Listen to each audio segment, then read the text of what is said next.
Hey guys, Plain and Simple Man here, and today is another vlog. And in today's vlog, we're going to talk about some of the games of 2015, and in particular, we're going to talk about the games that I play on my channel. But these are the games that I bought in 2015. We're going to get in a little bit more detail what I think about those games. But before I go there, I want to talk about something that I did in my last video. And what I did is I asked 3 questions to 4 pretty big YouTubers in the Call of Duty community: Drifter, T-Mart, Chaos, Silencer, and Ali A. And what I did is I asked them 3 questions, and all of a sudden today I'm driving home, and I didn't think anybody was even going to respond. And like I said, driving home today, I get a notification on my phone, and it said that Drifter commented on your video, which I thought was pretty cool. And yeah, he agreed with me on some things. You know, he disagreed with a couple of things, but he was really nice. He was gracious enough to come over to my channel and comment, and it was really cool. So Drifter, I do want to thank you for stopping by and commenting on my video. It means a lot, it really does. I don't have a whole lot of subscribers, and I don't get a whole lot of attention from any, pretty big, big YouTubers like yourself. So for you to come over and give my video a chance, watch my video, and give it a shot, I really appreciate it. Not even sure if you liked the video, but I do appreciate that. So thanks a lot, Drifter. And for those of you who aren't familiar who Drifter is, which I highly doubt you don't know who he is, I'm going to go ahead and leave his link down below. So again, thanks. Let's get into the meat and potatoes of this video now. Let's talk about these games. Now, these games I'm talking about are Just Cause 3, Star Wars Battlefront, I almost said Battlefield, Star Wars Battlefront, Guitar Hero Live, Rainbow Six Siege, and Halo 5. Now I'm going to start off with the games that I didn't care for, and actually there's really only one, and it's Halo 5.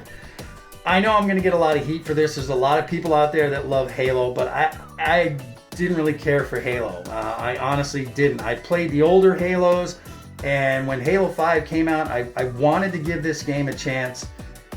I just don't know why I don't like it, mechanically speaking. It just seems like every time I play the game, no matter what I do, I'm always every time I think I get the jump on somebody, I'm getting killed. I unload half my magazine into somebody and I die. It was just a frustrating experience. I played a few games. I'm just not a huge fan of Halo 5. I'm glad my kids like it, but not a big fan. I wanted to get that out of the way. Now, let's move on to Star Wars Battlefront. I gotta tell you, Star Wars Battlefront is a huge surprise for me, and I'm gonna tell you that I am not a Star Wars fan. I'm not a huge Star Wars fan. I've watched the movies. They're okay.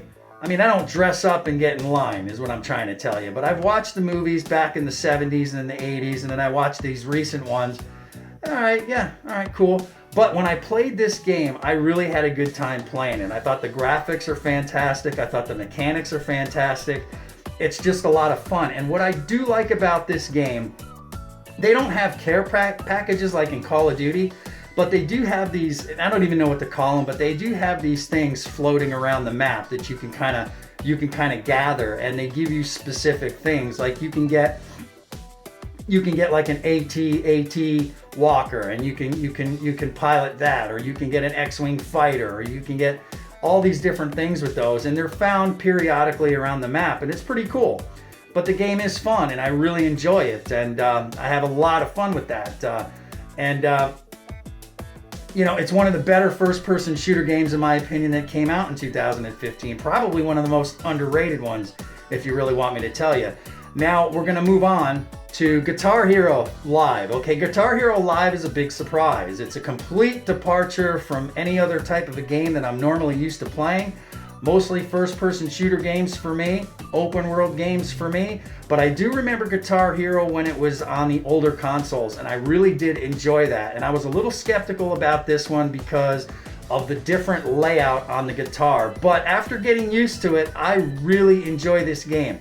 If you like Guitar Hero and you're a little bit kind of hesitant on getting this game because it is a little bit different, I suggest getting it. It takes a little bit to get used to the controls, but one thing I like about this game is there's tons of songs. There's tons of songs that come with the game, but there's also songs that you can unlock with, I guess, money that you earn in the game. So you can go on, Guitar Hero Live, and you can look through the library of songs that they have, and you can play them, and you can put them in your favorites, and it's really cool. Now, what I do like about this game is the fact that when you pick a song, like let's say for example Alice in Chains, right? You pick an Alice in Chains song. The cool thing is they play the actual video in the background, which can be kind of confusing at times because you want to watch the video. Weezer, Buddy Holly, that was a song that I really enjoyed back in the 90s, and I found myself watching the video instead of playing, so it got a little bit confusing there, but it's fun. It's a great game, and if you like music, man, this is a really good game to pick up. It's got an endless library, it seems, and they're constantly adding new songs to the library, so it's definitely a surprise of 2015, and I really like it. I'm making it a part of my channel, by the way. So I do have one video on my channel with that, so you can go check that out. I'm not even gonna bother to leave the link. Just go ahead and find it. It's recent. All right, now let's move on to Just Cause 3. Now, Just Cause 3 was kind of one of those games I was a little skeptical in getting because, yes, it's an open world game, and yes, I love open world games, but one of the things I was a little worried about was the fact that it didn't have multiplayer. And when I played Just Cause 3, well, the one thing that I realized right away is I'm glad it doesn't have multiplayer for two reasons. Number one, the map is so big that you don't need multiplayer right now. You really need to play the little missions. You need to take over the towns and liberate the towns, liberate the military bases.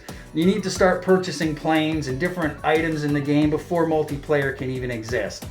And secondly, like I said, the map is so big, you need to explore the map. The map is massive.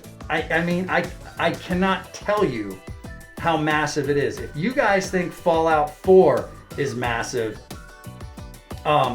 this puts it to shame.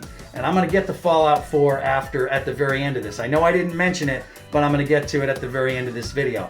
Now, well, actually, let's talk about Fallout 4 right now to get it out of the way. Now, I did get Fallout 4 as well, and I know you guys are going to be disappointed, but because of Just Cause 3 and Guitar Hero, and yes, of course, Halo and Rainbow Six and all these games, I haven't even gotten a chance to play it yet because I've been so consumed by these other games, but I'll get around to it. All right. Now, my favorite game of this past year is, and of course, I kind of can, Call of Duty, I didn't include that in this because I wasn't a big fan of Black Ops 3, I'm going to be honest with you. But when I talk about first-person shooter games, this was by far the best first-person shooter game that I played this year, and it's Rainbow Six Siege.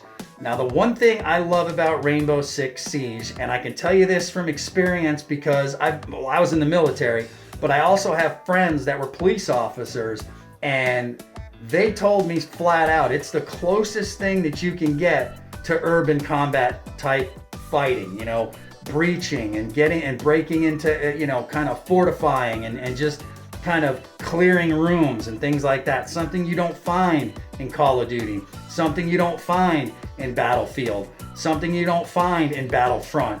This game is one of the most, I want to say you need to cooperate with your teammates. You need to communicate with your teammates. And if you have good communication in this game, it's flat out awesome. Every character is different. There's no weird customizations of characters. There's no clown hats or colorful gloves or, this isn't a Mardi Gras parade like Call of Duty Black Ops 3 and Advanced Warfare. These are battle-hardened, fighters from their respective countries, which I love. I love the fact that you have all these different countries bringing their forces to the forefront. Whether it's SAS, GSG-9, SWAT, you name it. I think it's really cool that they do that, and I'm glad that with the Black Ice DLC, they brought some Canadians into the mix. I think it's just a great game. If you guys haven't played it, it's just absolutely awesome. It's my favorite first-person shooter game of the year, bar none. Bar none. It's simple, no crazy perks, no crazy calling cards, none of that. It's just gun, a couple of things that you can add like attachments, and that's it. And that's what I love about it. But it was a great year in 2015 for games. It really was. And I'm looking forward to 2016. And I know that they have not mentioned this yet. I know that they haven't talked about this yet, but I'm going to talk about it. This is something I'm looking forward to very soon, and I don't know when it's coming out, but it's Titanfall 2. I don't know when the game's coming out, all right? I don't have the inside scoop, but this is a game that I'm looking forward to. I love that game, Titanfall. I still play that game, and I can't wait to see this game. I know a lot of people are talking about Tom Clancy's The Division. I almost lost it there. The Division. I'm not going to get The Division right away because I'm playing Rainbow Six Siege. I mean, it's a little too much too fast, but great year 2015 as far as these games go. I'm playing these games right now. Looking forward to the games coming out in 2016 and beyond. We'll see you guys next time. I wonder what you guys think about what I had to say. Go ahead and leave the comments down below. And remember to like, subscribe. Remember to like, subscribe, and comment. I'm Plain and Simple Man. We'll see you next time. I'm out of here.